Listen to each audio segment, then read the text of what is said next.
So let's talk about this for a second, because let's break it down for someone who's watching us today, who is really, okay, they're hearing what you're saying, they're identifying, they go, okay, I can identify the voice that's running in my brain constantly, that I feel is undermining me or somehow sabotaging me. And I've really worked really hard to stay focused on my goals, on my vision, on my intention, to really move forward in that.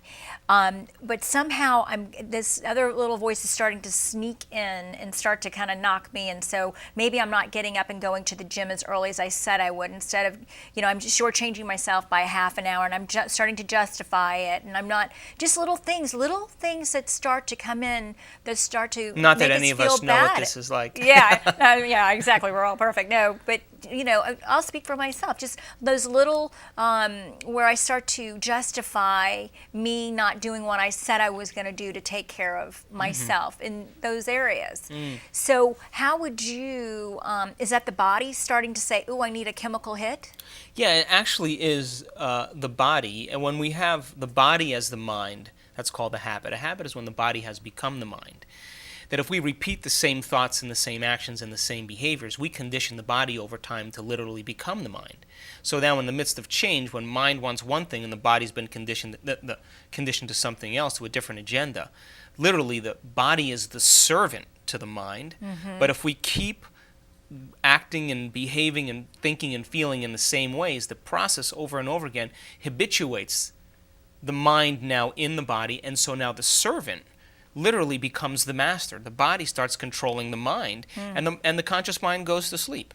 And we have all these automatic programs that we live by every day. When you drive your car, when you brush your teeth, when you type, when you talk on the phone, when you speak a language, that's all what's called non-declarative or unconscious memory, right? It's subconscious. Well, so people say, well, I'm getting up a little later, I'm not sticking to my word. Well, that's because they're letting their body begin to make decisions that are based on a familiar feeling. So they say, oh, this change thing doesn't feel too good. I want to go back to the feeling of laying on the couch with the remote control with the Haagen-Dazs, or I'm going to sleep in a little later and not get longer. to the gym as early as I said I would. Yeah, I can do it tomorrow. Or this, they have all. That's the body telling the brain, hey, we want to keep everything the way it is. Okay, so what can you do right then and there when that happens? Person has to know. They have to know, without an absolute doubt, that is an old program, and you have to say, get behind me. What is my purpose? You say to who? Say who are you talking to? To that unconscious mind. Okay, so literally I'm saying to myself. Listen, here, let's give you an example. Okay, here's a great example. So, okay. If you had a dog or a horse, we'll talk about horses because you like horses. If you had a horse, and it was your animal, the body's the animal, the mind is the conscious leader, the rider. Okay, wait. The body is the animal, and the mind is the rider. Is the rider. Okay. Is the conscious leader. The mind is the rider. Okay. Yeah. So now your mind, through habituations, the rider basically got into some bad habits. Okay. Let the horse stop and eat whenever it wanted. Let the horse buck and kick and do whatever it wanted. Gave the horse unlimited freedom to live exactly how it wanted to live. And the rider is working really hard with the horse, but ultimately always lets the horse win. Okay, you can stop and drink water. Okay, you can not follow my signal or my command. Now, let's just say that 10 years goes by where we let that horse literally think it has the freedom to do whatever it wants. Well, after a period of time, it's going to not believe that the master or the rider has any degree of control over it. Right. That's what we do to our body, right? Wow. So now you just say, one day you say, okay, I've had it. This horse has been running the show for too long, and now I'm going to show it who's boss. Okay. So, the first day you start out with vigilance and intensity, and the horse fights, by the way, because it has its own mind.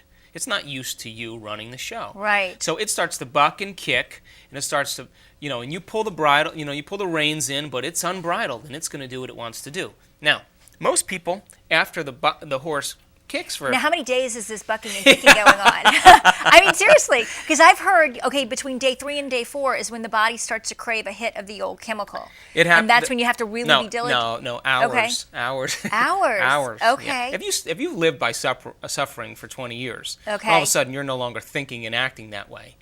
Your body has literally modified its receptor sites to receive the chemicals from the brain that stimulate the body to remember the state of suffering.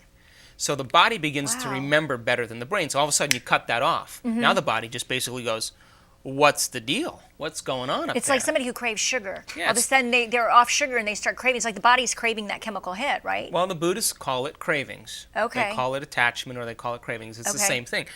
And so now the horse is now struggling for its independence because it has its own agenda. And the rider has to make one of two decisions. If the rider lets the horse get away with just a little bit, the horse is going to do exactly what it wants to do. But if the rider says, listen, I've done a bad job in training this body, and I'm going to lift my mind out of this body and put it back in my brain. So it's a conscious thought to say, I'm going to lift my mind out of this body and put it back in my brain. No, I mean, you're going to thinking. say, when that voice says stay in bed a little longer, you're going to say, I know the outcome of this. I'm going to feel unworthy and terrible that I didn't do what I want to do. I've lost my purpose. But if you say, that voice is from my past, not today, and you get up and you say, body, you can complain all you want, but I'm dragging you to the gym, and you're going to be so much happier when you and I are working together. Because when you get that horse following your lead, it has self-esteem. It has, it's proud. It has elegance. It has movement. You're working. You and the horse are now one. And now it's working for you instead of against you. So when we get the mind and body working together, that's when we have this elevated states of mind of exuberance and wonder and freedom and inspiration. I like to say sparkly. You know, when you Sparkly. walk into a room and you just feel so sparkly, you feel like you got it going on, you got your right outfit, It's you the feel mojo. skinny and smart and It's the mojo. mojo. It's Yeah, the mojo. exactly. Yeah. Well, that's because you feel worth exactly what your mind is saying you are.